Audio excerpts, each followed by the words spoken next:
నమస్తే. ఎన్నో విశిష్టమైనటువంటి కార్యక్రమాలు మెగా9 భక్తి ద్వారా మనం చూస్తూ ఉన్నాం. మీ నుంచి కూడా మంచి ఆదరణ లభిస్తుంది. ఇంకా మీరు చాలామందికి షేర్ చేయడం మర్చిపోతున్నారు, లైక్ చేయడం మర్చిపోతున్నారు. ఇంటి మంచి కార్యక్రమాలని తప్పకుండా లైక్ చేసి అందరికీ షేర్ చేసే ప్రయత్నం చేయండి. భక్తికి సంబంధించి ఎటువంటి సమాచారం మీరు కావాలి అని కోరుకున్నా, లేదా ఇలాంటి కార్యక్రమాలు మీరు చూస్తే మెగా9 భక్తి ద్వారా మేము చాలా ఆనందిస్తామని మీరు ఏ కామెంట్ చేసినా దానికి సంబంధించి ఇమీడియట్గా ప్రోగ్రామ్ చేసే ప్రయత్నం చేస్తాను. ఇక ఈరోజు కార్తీక మాసానికి సంబంధించి కొన్ని ముఖ్యమైన విషయాలు తెలుసుకోబోతున్నాం. అందరూ చెప్పేదే, మీరు స్పెషల్గా ఏం చెప్తారు అని మీరు అనుకోవచ్చు. కానీ మనకి తెలియని ఎన్నో నిగూఢ సత్యాలు ఈ మాసంలో దాగున్నాయి. మరి ఏమిటి అవి? ఆ విషయాలన్నీ రఘుప్రియ గారి మాటల్లో తెలుసుకుందాం. వీడియో ఎక్కడా స్కిప్ చేయకండి. డౌట్స్ ఏమన్నా ఉంటే కామెంట్ బాక్స్లో తెలియచేయండి. నమస్కారం అండి. నమస్తే అండి. ఇంకొక ముఖ్యమైన విషయం ఏంటంటే, మనం పూజలు వ్రతాల గురించి మాట్లాడితే ఈ కార్తీక మాసంలో సోమవార వ్రతాలు చేసుకుంటూ ఉంటారు.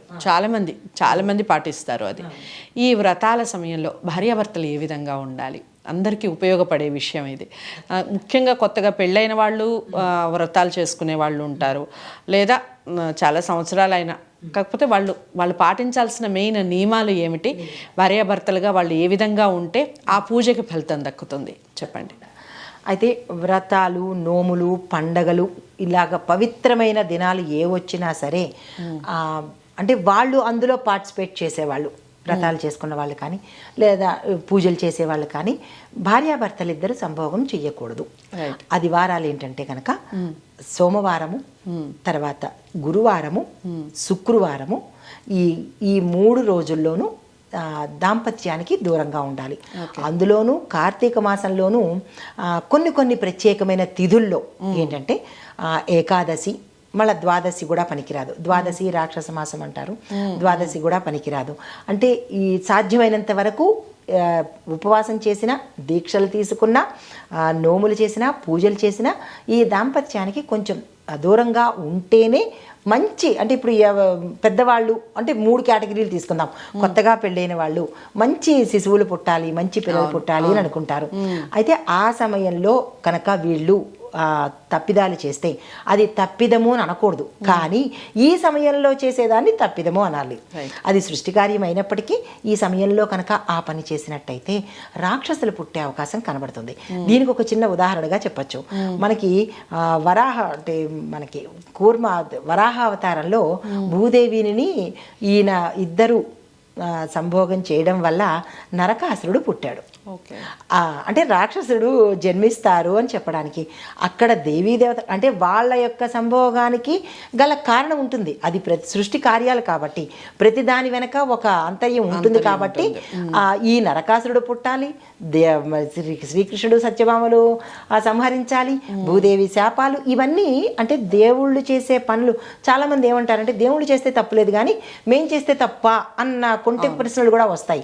అంటే మనము దేవుళ్ళం కాదు, వాళ్ళు చేసిన ప్రతి కార్యానికి లోక కళ్యాణార్థం చేస్తున్నారు వాళ్ళు, అంతే తప్ప వాళ్ళు ఏదో వెర్రెక్కిపోయి చేసేది కాదు. కాబట్టి ఈ విషయం గమనించుకుని మనం మానవులం, మనకు ఒక పరిమితి ఉంది. కాబట్టి ఈ సమయంలో ఇలాంటి పనులు చేయకూడదు, బ్రహ్మచర్యం పాటించుకోవాలి. కార్తీక మాసం మొత్తం కూడా నియమనిష్టలతో ఉండాలి. ఉల్లిపాయలు తినడం కానీ, ఉల్లిపాయలు నాన్ వెజ్ కాదు కదా అనుకుంటారు, కానీ ఉల్లిపాయలు తినడం వల్ల, మసాలాలు తినడం వల్ల ఒకటి అంటే సైంటిఫిక్ పరంగా, ఆరోగ్యపరంగా మన కడుపులు చెడిపోతాయి. దేవుడి అంటే ప్రకోపిస్తాయి కదా, అంటే అగ్రెసివ్ నేచర్ తెస్తుంది ఎక్కువ. దానివల్ల ఏమవుతుందంటే పూజ ఫలితం పోతుంది, ఏకాగ్రత కుదరదు. ఈ మాసం నిషిద్ధము ప్రకృతి పరంగా, ఇది ఎక్కువ మందత్వాన్ని తెచ్చిపెడుతుంది. కాబట్టి ఈ మసాలాలు తినకూడదు. తర్వాత సాత్వికమైన ఆహారమే తినాలి, తక్కువగా తినాలి. తర్వాత ఈ సాయంత్రం సమయంలో అంటే పూజ అయిపోయిన తర్వాత సాధ్యమైనంత వరకు నేల మీద పడుకునే ప్రయత్నం చేయాలి. ఆచ్ఛాదన పెట్టుకుని నేల మీద పడుకునే ప్రయత్నం చేయాలి. ఎందుకు నేల మీద పడుకోవాలి?